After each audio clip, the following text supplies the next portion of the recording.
ভাই একটা জিনিস লক্ষ্য করে দেখেন, এটা হলো মালয়েশিয়ার জায়গা। দেখেন রাস্তাটা কত সুন্দর দেখেন ভাই।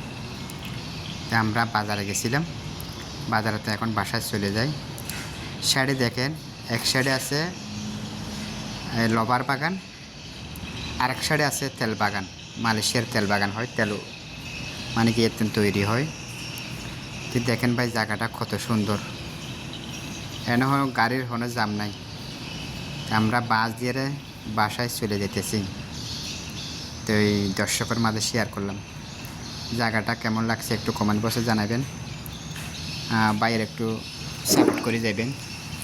দেখেন কত সুন্দর জায়গাটা। এটা হলো মালয়েশিয়ার জায়গা, খুব সুন্দর ভাই। এ দেশে নিয়ম হারণ বেশি সুন্দর ভাই। এ দেশে হনো মারামারি হাডাহাড়ি এই সিস্টেম না। এ দেশের খুব সুন্দর জায়গা। ওকে।